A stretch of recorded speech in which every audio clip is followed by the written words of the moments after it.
Thank you for coming back to listen to the Alcohol Tipping Point podcast. I am your host, Deb Maisner, and today is a special episode with my brother. And I just wanted to record this intro to give you a little bit of background about our lives and just give you some context into the story that my brother Chris has to tell. So, we are a family of five. My parents got married. They actually eloped the day after my mom turned 18. And then they had three kids by the time my mom was 21. So, super young, married, beautiful people. They are still married to this day, which is pretty amazing, all things considered. And so in our family, there's my oldest brother, Chris, who is 4 years older than me, and then my sister, Becky, who is 2 years older than me, and then I'm the youngest, which if you know me, you'd be like, yeah, she's the youngest. So a really tight sibling group, basically. And we all grew up in Idaho. We were born in Lewiston, Idaho, which is just a paper mill town, small town in Idaho. And then we moved up to Moscow, Idaho, so that my mom could go to graduate school for counseling and psychology. And my parents opened a restaurant there. And all three of us kids grew up working in the restaurant and just working really hard together, but also growing up in this college town, this party town where we all started drinking at very young ages. Well, I shouldn't say all because my brother started drinking very young. I started drinking very young. My brother and I, as you'll hear more about his story, went on to have more problems with drinking and just decide to take it out of our lives for good. My sister is one of those people that could take it or leave it. You know, she's one of those meh people about alcohol, which is interesting. We've had a lot of deep conversations about that. With my brother, we both just realized alcohol was taking more than it was giving. And we both worked on our drinking for years and commiserated with each other for years about it. He would take breaks and then I would take breaks. And, you know, I just happened to have my alcohol-free life stick earlier than his. He just celebrated 1 year alcohol-free in April. So I am super proud of him. I'm proud of him for sharing his story. He actually hadn't told the rest of the family or my sister that he had quit drinking. And I remember talking to my sister about it, and she was like, I had no idea. Like, I didn't know. She felt sad. She said it made her sad that Chris and I had struggled with our drinking and hadn't talked about it. And I just think that's so normal. And I just told her, well, then we did what we were supposed to do then. Like it's something that you don't talk about, and you don't want other people around you to know that you are struggling or that this is your thing. So I hope that listening to my brother's story just gives you inspiration, just knowing that you are influencing people around you, whether you realize it or not. My brother and I both made it okay for each other to quit drinking. We normalized it for each other. And now, you know, I'm normalizing it for you as you're listening. And he's sharing his story and normalizing it for other people. So I want to thank you for listening to the show. And without further ado, here is my episode with my beautiful older brother, Chris Shipley. Welcome back to the Alcohol Tipping Point podcast. I am your host, Deb Maisner, registered nurse, health coach, and alcohol-free badass. And today is a very special episode with my brother, Chris Shipley. He is an accountant, a father, a dad, and he is 1 year alcohol-free. So congratulations and welcome to the show, Chris. Hello, sister. Hi. So you just had your 1 year alcohol-free anniversary. What date was that? I think it was last year's Easter, and I think it was actually April. I think it was April 4th. Okay, April 4th. Just go with it. 4/4, that's a good date. Yeah. Well, I'm so happy for you, and I'm so proud of you. I mean, I know that we have had our conversations about drinking for years, it seems like, and either you've kind of been on a break or I've been on a break, and now here we both are living alcohol free. But I haven't like heard your full story, like how it started. So, can you share just like what drinking was like for you? Sure. Yeah. At first it was really, I had a pretty good relationship with drinking, honestly. I really enjoyed it. And I remember alcohol being involved in my life really since being a little kid and hanging around dad, with him drinking beer after work, drinking beer at softball. And then as I got older and as we would hang out, I'd be able to like, hey, can I have a beer? Sure. Or a drink. I guess it started with a drink of beer. And then later on, I got to have like a full beer, which is a big deal. And that looking back, it didn't seem harmful then, but now in this later stage of life, being a little more healthy, just kind of having clarity looking back, I can just see how alcohol is such a part of my identity of who I am and how I measured myself to be. And so we moved and also just, as a young guy, my dad to me was Moses. He was the lawgiver. He was really cool and just like, this is it. And he was a cool dude. I mean, he worked at a junkyard for his auto parts, drove a pickup that he brought home on a wrecker. He had a motorcycle that he brought home one day, I still remember, and it was a XT 500. It was like black and silver. He would take me riding on that down to the Salmon River and, I mean, dad was a badass. I was like, I want to be like dad.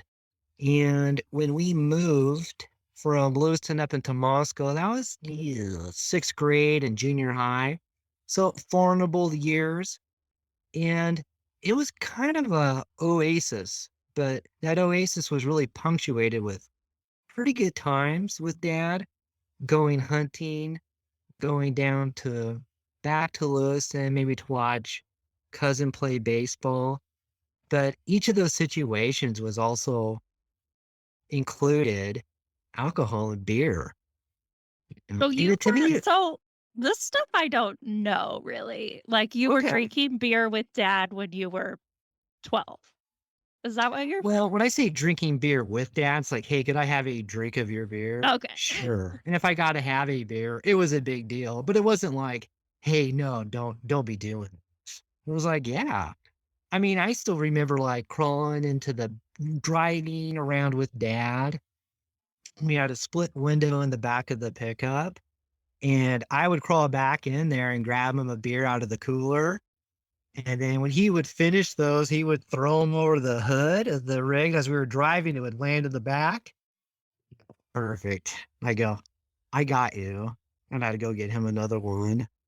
And we would just have these great road trips of just tooling around in the woods, drinking beer, listening to music, talking. Our uncle would be there and they'd just be telling these stories. I'd just be a kid just soaking this all in.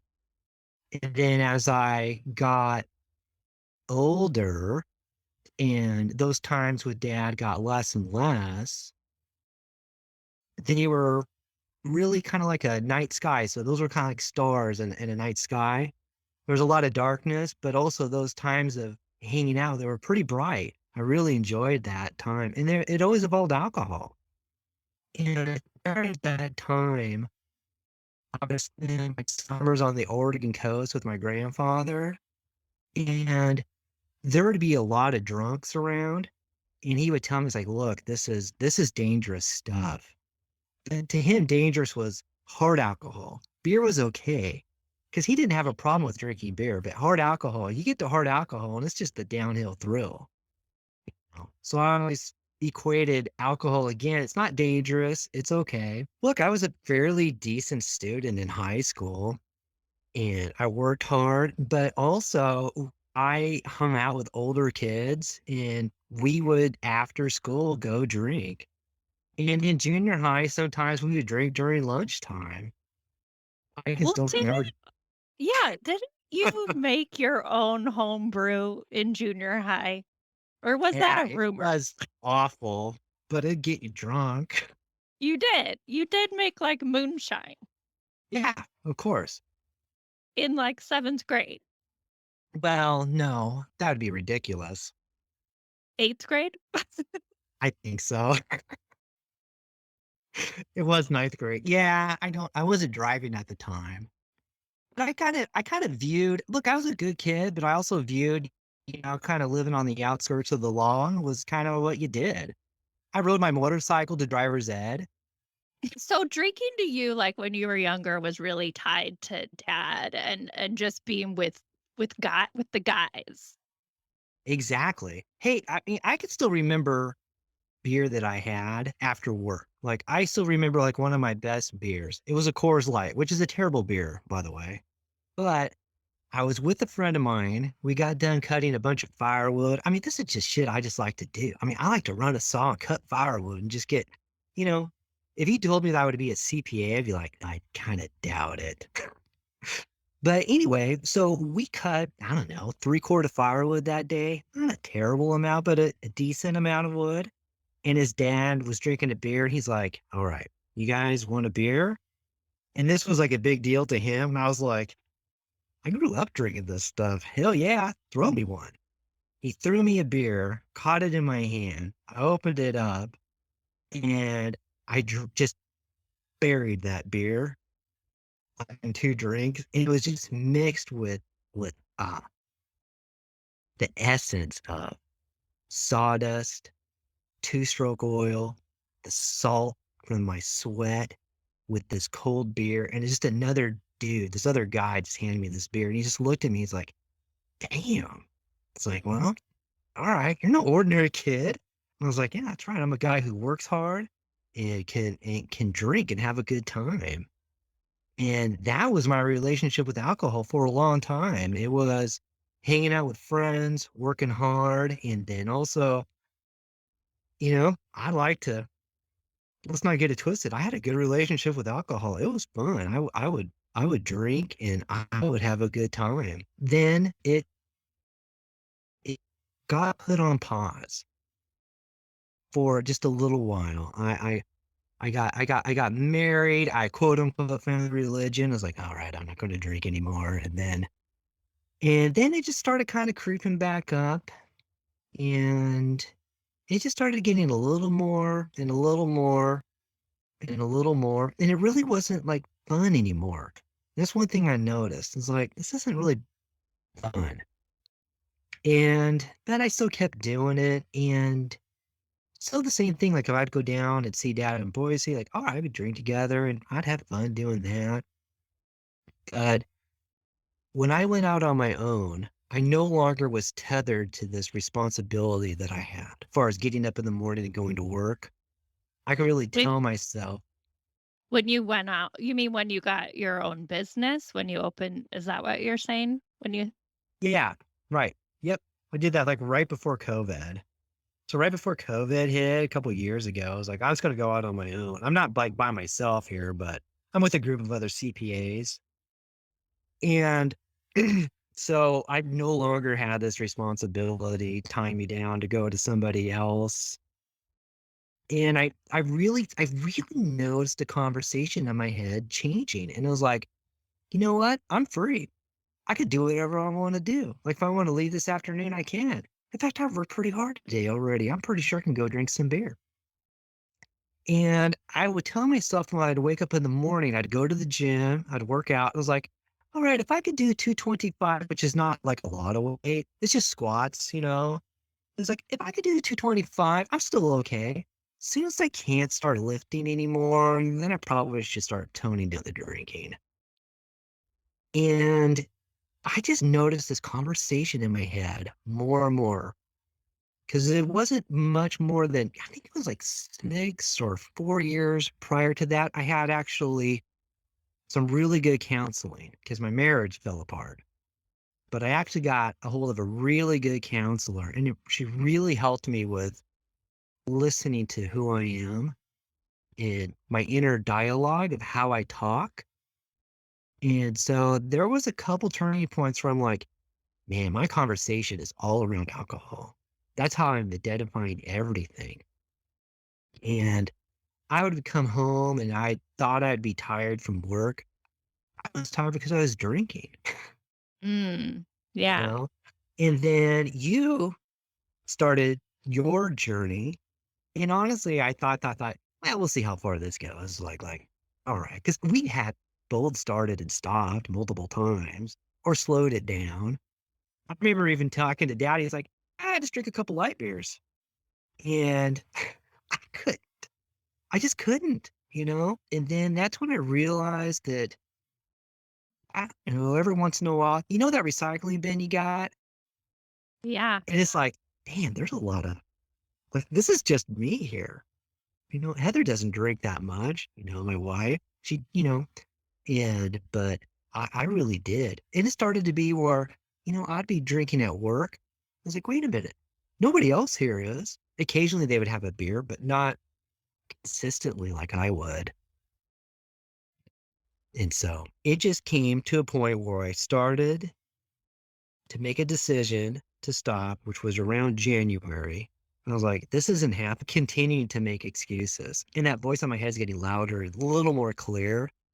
And I know where this path is going to lead. I was like, I know where this is going to go. This is I'm going to be one of those people. I'm going to be out of shape. I'm going to look back and I'm like, I ain't done shit. I barely kept the business together. But that alcohol, what's that one that you told me to do? It wasn't Alcohol Anonymous, but she had The the alcohol alcohol free one. experiment? Yeah. Yeah. There was a couple things when I went through that where the pennies just started to drop. And you know the old saying like, hey, when the student is ready, the master will appear. Oh. I think because I heard all these things before, but I think at that time in my life, like I was ready to make a change. And then I think it's one day I decided like, you know what? I'm just doing it. And Easter just felt like a good breaking time because I was leaving to go down to Moscow.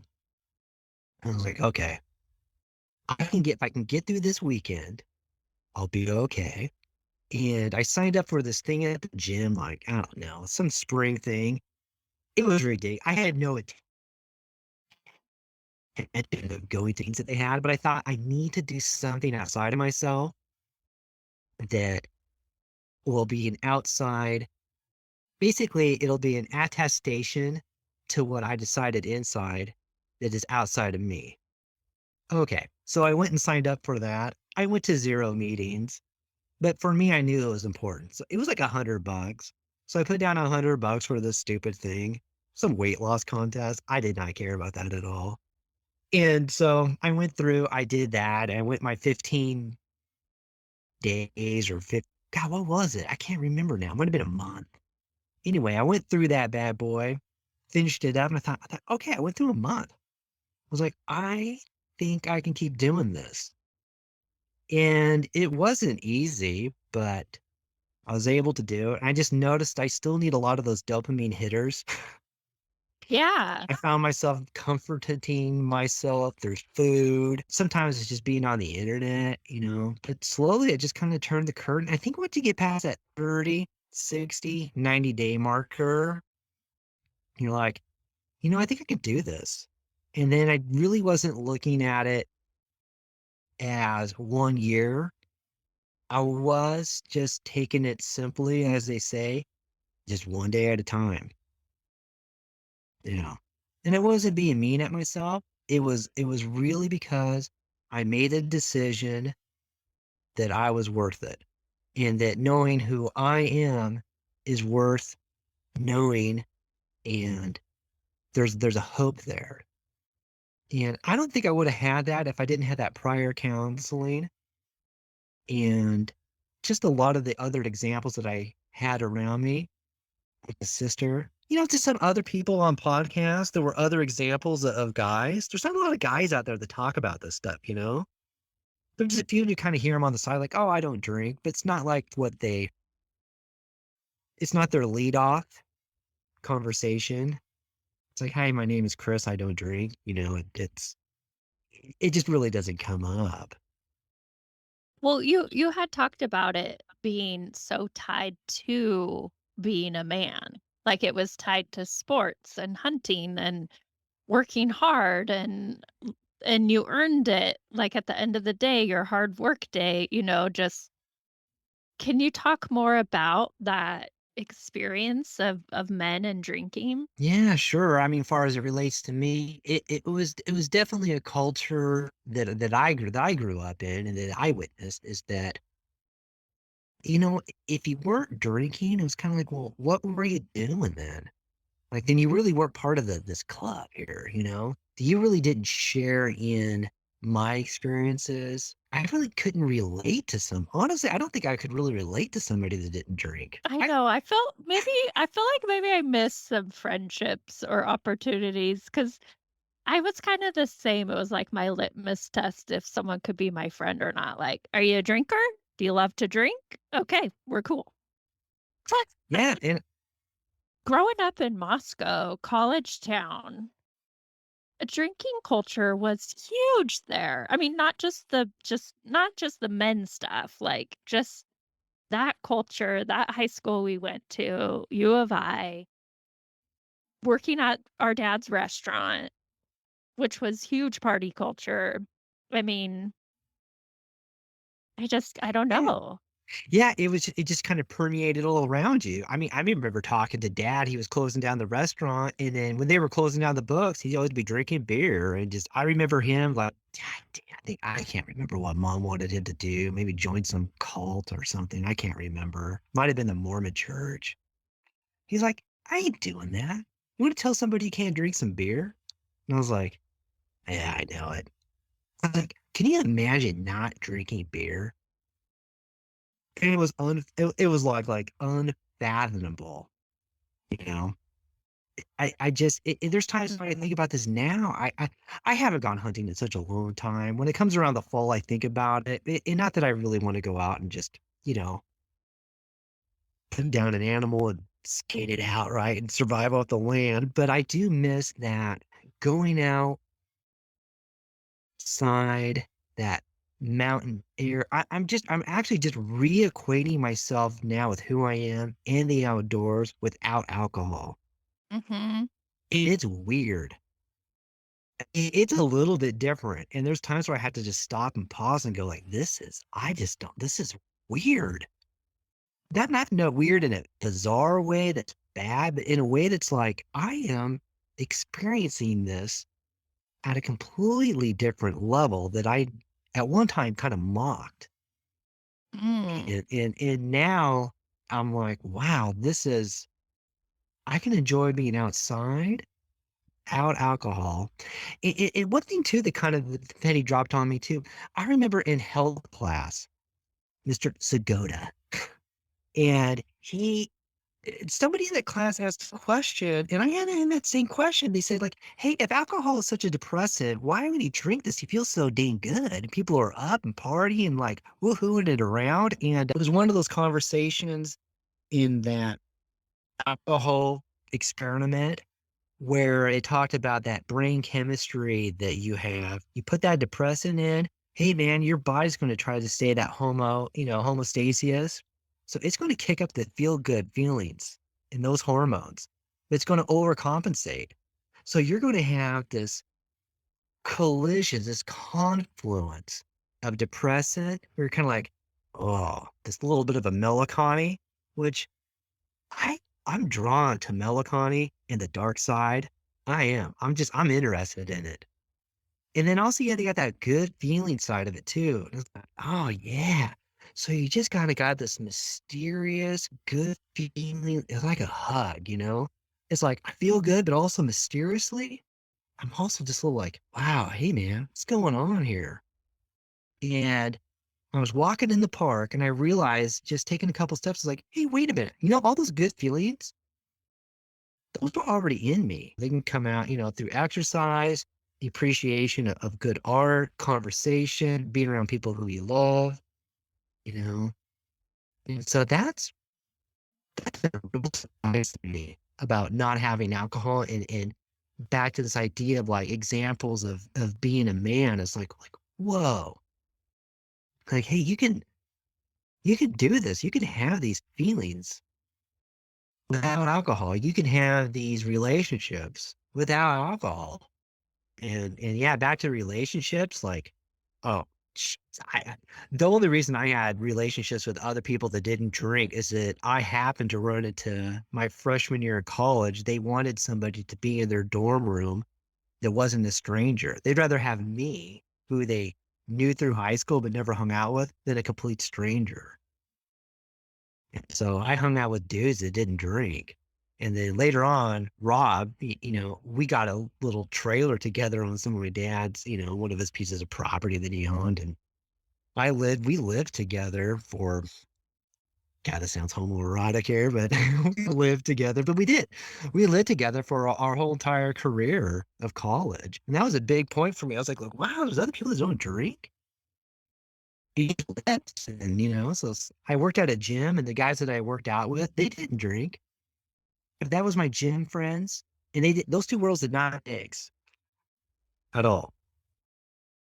Um, Yeah. So, I mean, even though it was tied to like dad and growing up and masculinity or whatnot, you did have examples of friends and male friends who didn't drink.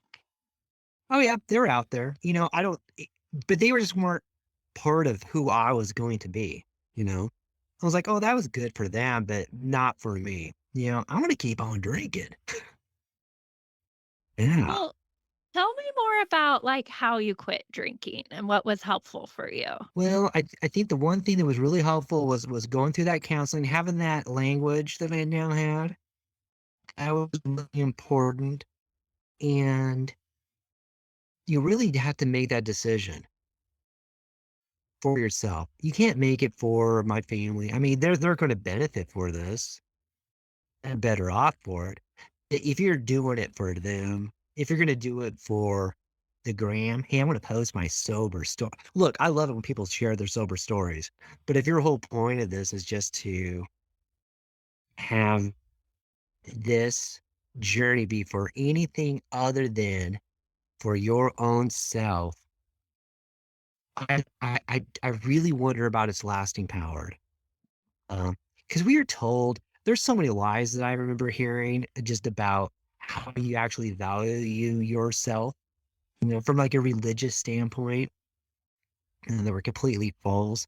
And that's what was so great. I mean, that whole subject on counseling would take up a whole nother episode here. I don't want to get too deep into that. But what you are told in this quote unquote Protestant Christianity is such a bag of bullshit. Well, Oh, tell sorry. It tell really me is. more because for those listening, we didn't grow up religious, but No, we did. you've kind of found religion later in I life. I I I did later on in college. I was living with Rob. He always asked me to go to church with him, and one day I did. And I've always been a spiritual curiosity type of guy, I mean, I've always been interested in that kind of stuff, but I really wanted no part with your quote unquote, I'm dressing up and going to church. I knew a lot of those guys because they'd come out drinking, and I knew a lot of them were fake. I think there's one thing in my generation. It's like I grew up in the skateboard culture when it came out, and we were big on no posers, you know? That still bugs me when people put on fronts or it still bugs me. But continuing on, so I never got into religion through religious reasons. I went in there really searching for God, man. And I had no idea that there was religious programming that would be going on and not even really being aware of it. So I went to church, but man, I was all about finding God and finding Jesus and really reading the Bible. And I didn't know about denominations. I had no idea about Catholic, Protestant. I had no idea. And after I graduated, I thought, what's the legit person do here? I was like, I want to be a missionary. So some guy came to our church and said, hey, do you want to be a missionary? It's going to be really difficult. And I was like, difficult? Like, why are you recruiting for the? You could have just called me. I would have done like I'm ready to go. And he goes, really? I go, yeah. So I did it. And during that summer, this is another thing where dad is cool. He was not super on board, but I Yeah, remember it was I kinda just remember different. and all of a sudden I'm changing. I'm not drinking. I remember my friend Jesse, I saw him in the parking lot and he's like, hey man, I heard you found Jesus. Yeah, I'm like, yeah. So my life, I mean, it took a big change. And look, and I loved reading the Bible and I loved my I loved how I knew Jesus. And I went on and I did my missionary work. I raised as much money as I could. I didn't raise as much as money as they told me to. And so I just got on a plane and flew down to Florida and I called them from there. I thought they're not going to send me home. And so I had the support that I needed. And the support was to help me with living expenses while I was in the country versus out of the country. And I was like, well, shoot, I don't need this much money.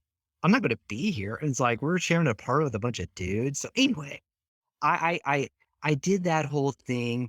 And I'm going to just speed up this story like a son of a gun here. I did that missionary. I was dating this girl who's now my wife. She ran track and she did grow up with a lot of religious programming. I mean, serious programming.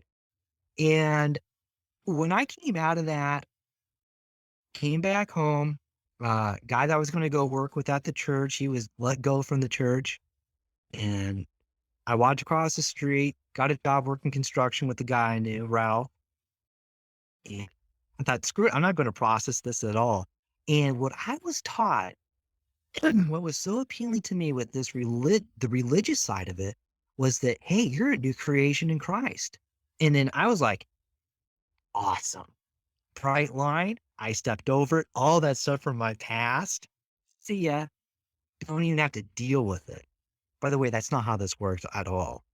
And then so kind of fast forward, I had some pretty just after I got married, I got really depressed.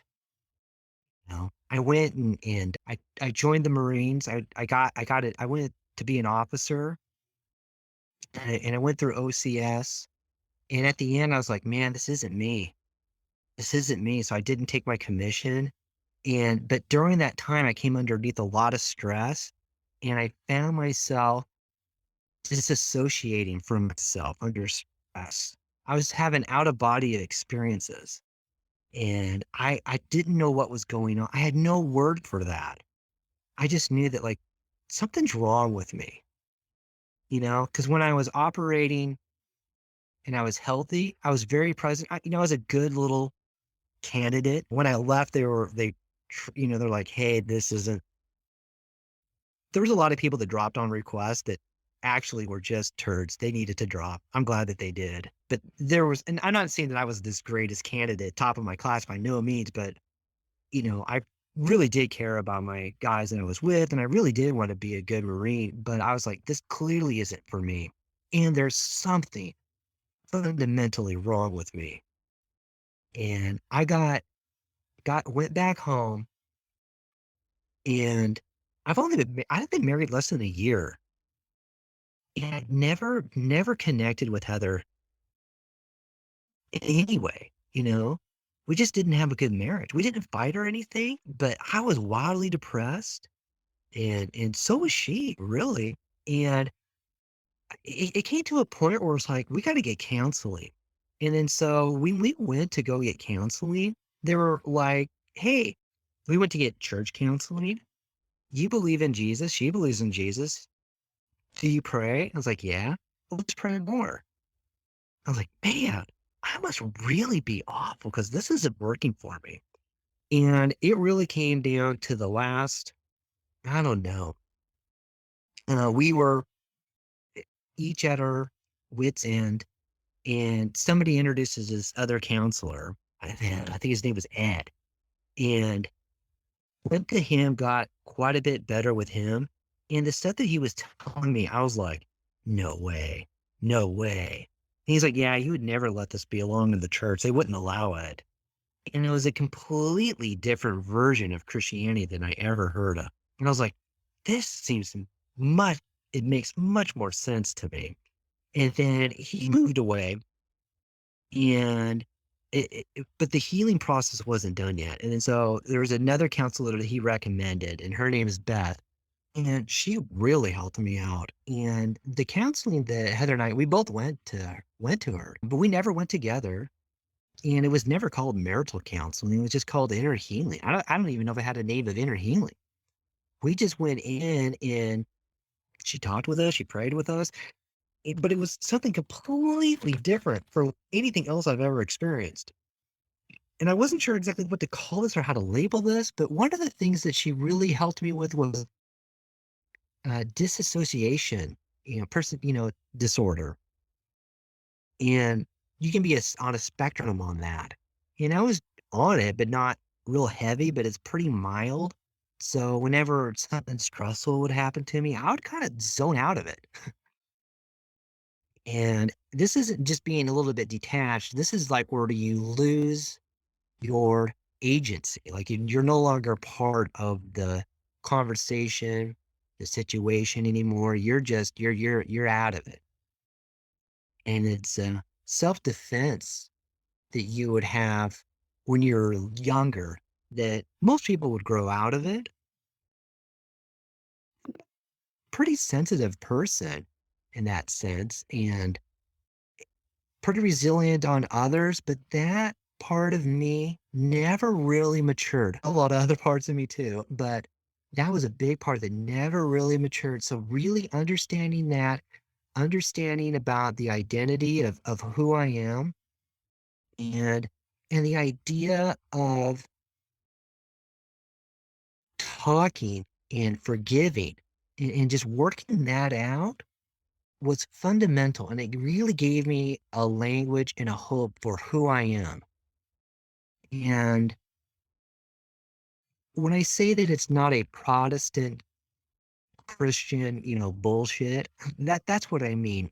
And there's a lot of churches out there to say like, hey, your feelings don't mean anything. You just need to move on. There's a duty that you have. You just need to do it. And there's a lot of the gospel that's not even mentioned. And I would have to say now, here where I am, it's much more orthodox, which sounds a little strange to say, but it's something that never hardly ever gets mentioned is about Orthodox Christianity. And that seems to me much more in line with some of the counseling that I got and the language that I got of how this actual spiritual side of who we are, and how we walk out this this life that we have with. And if you say like, are you believe in God, and how this works out with Jesus, with Holy Spirit, and with God, is a completely different conversation that you have than you would have sitting in a Calvinistic, Protestant, very religious programmed environment. So that's the big difference, I would say. Well, I'm glad that you got the help that you needed, and, I think that experience of just being told to pray more, I think that does happen to people a lot, and some people who are religious go and have, like, a drinking problem, do go to their church first, because when you get brought up in religion, it's like, "Go get help with church. Keep it in the family, or go get Right. help through church. You don't need Mhm. any outside help, like, Jesus will save you." So, I'm glad that you kept trying and that you did find help and that you're now living by your values. feels good, and it's an amazing. What is it amazing? It's kind of it. I know we throw around that term red pill, but it's one of those things where I'm like, wow, this is why it helped. It helped the penny drop on a lot of things, a lot of issues I had like with religion. I'm like, wait a minute, this can't be right. We can have this. We could talk about religion. I mean, that's a whole nother topic here. But far as it relates to my drinking, I mean, that was a big part of having that internal dialogue within myself to say to myself that I'm worth being sober for, because that person of who you are sober is worth knowing. I don't think people understand just how valuable they are. Not valuable to make bricks and be quote unquote productive, but really how special you are to who you are, to who God is, and to even to creation around you. You matter. That's And so so true. I And think you when you matter and had you're worth that, it. yeah, exactly. When you had that kind of, and that when that penny drops for a person, I think it makes the fight that you have to help yourself. It's like effortless effort. It's not going to be easy by no means, but you have that hope that you can persevere through. That it's going to make that sweat lodge worth sitting in for. I still remember I would do a lot of sauna time and just sweat out stuff, and just I would just be just thinking about these subjects. And it's like, yeah, why? And it really put in front of me a lot of the questions that I had. But the main question that came up was, why am I doing this? Why is this worth it? And the only answer for me that really was able to replace drinking was because who you are is worth it. And you get on the other side of this, and you are going to have some pretty deep philosophical, you're gonna have some pretty deep, oh hey man, things when you drink. You feel so good when you drink, you know? You're gonna have those sober, and it's gonna be even deeper and more meaningful. And they have been.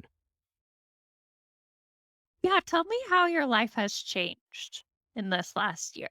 Well, I would guess from the outside, it probably doesn't look a whole lot different if other people were observing me. Internally, there's this new drive that I have, going to bed, waking up. I have this new urgency in life. The time feels different to me. That's a big difference. I'm like, wow, I can't believe how much time I spent thinking about drinking, and recovering from drinking. Oh, Yeah, yeah. I mean, the bandwidth that it takes up in your head, it's amazing. oh yeah. Yeah, so now I'm really, I mean, the difference now is okay, I really have some long-term, like, why am I having this business? Okay. Why am I now wanting to, I'm really looking forward to understanding more about this whole Eastern Orthodox Christianity side of it that gets completely blocked off from our other conversation about Christianity. I'm like, what happened in there? What's the history of that? What did other early people, because they had these questions too. What did they have to say about this? So I'm looking forward to getting into those kind of subject matters. And so that's on the spiritual side. Physically, I'm not really interested in running Ironmans or swimming in the lake or doing these kind of things. But I am interested in getting back, maybe back into like a jujitsu practice, a movement practice. I really need that for my back. I got a squirrely back, and if I do something physical that helps balance it out, that really helps me. And I like to do something where I can see some progression. So I'm really kind of getting back into not just quote unquote working out, but now it's like training with some real goals ahead of me. And now that I've kind of got past this year, I'm not subjecting myself to so much comfort food. Mhm.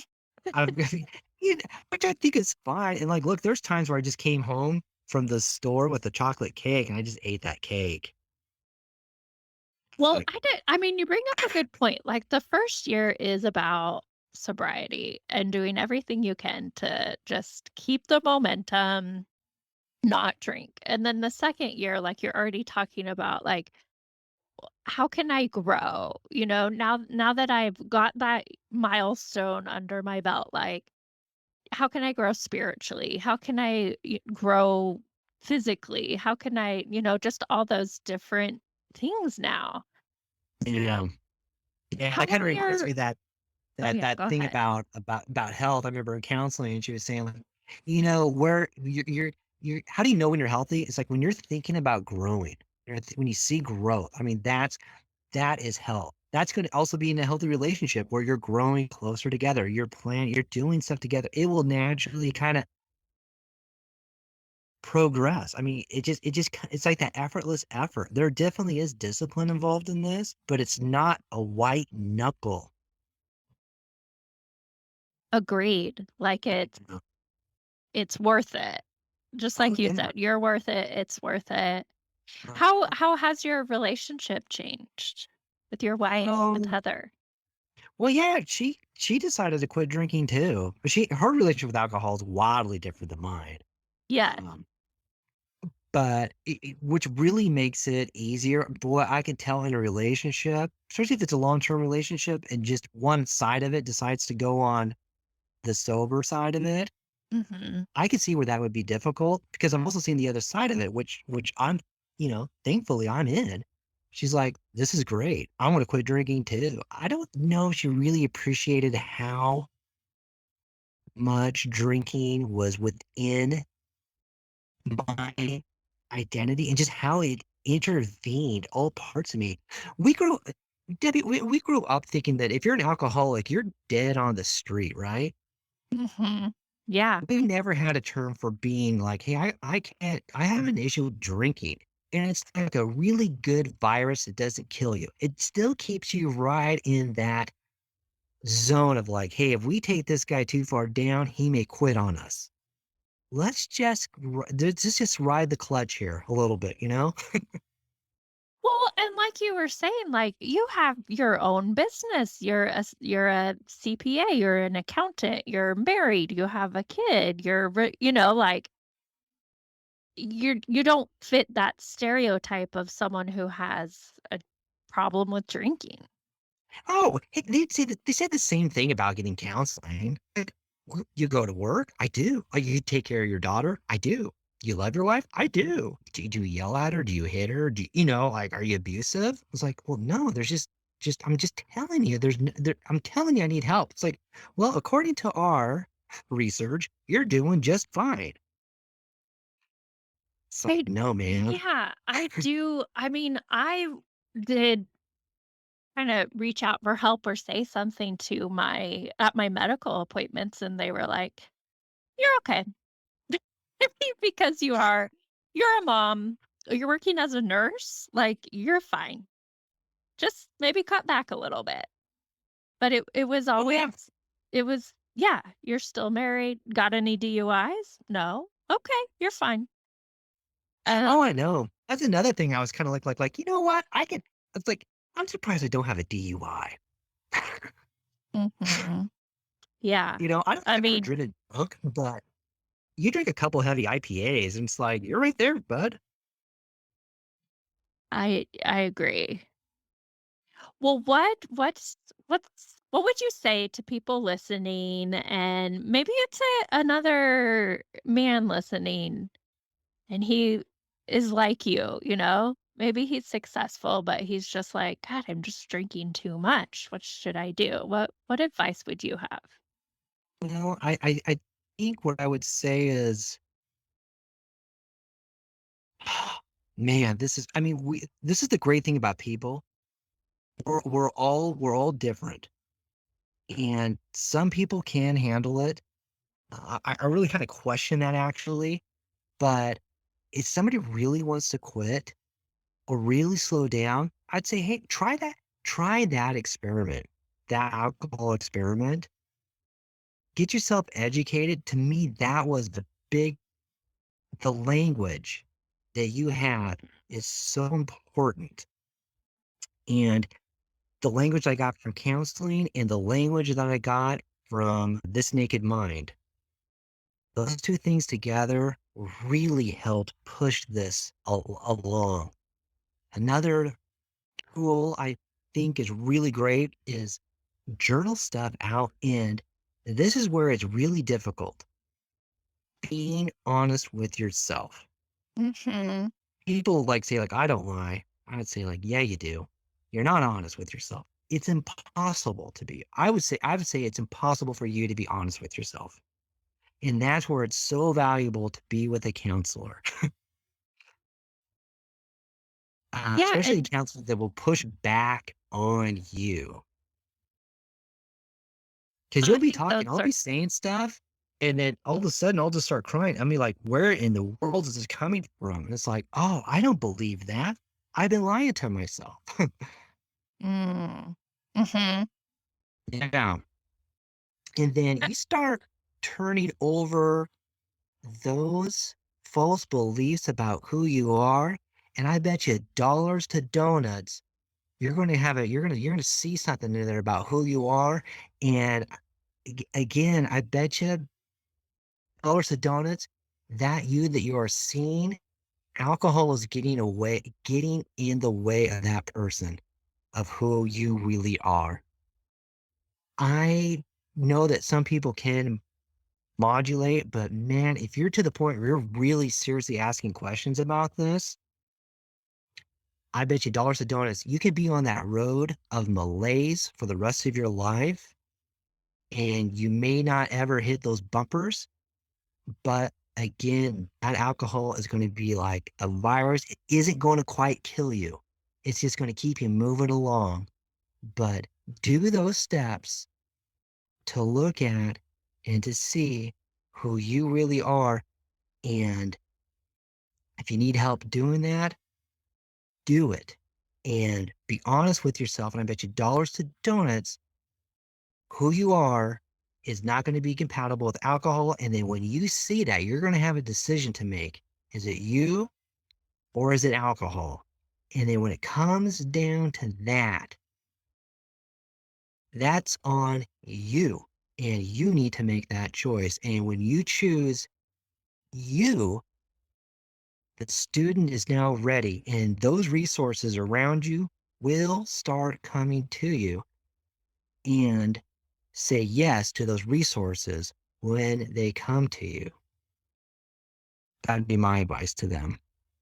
I think that's great advice. Just and I think that's a good point. If you're listening to this podcast or you're asking the question, then get some help. Take a break. Do 30 days. Reach out. I mean, there are so many resources now, and just see what your life is like without it. And like you said, it is like a virus that's not going to kill you. It's just going to make you feel pretty shitty for just underscore shittiness.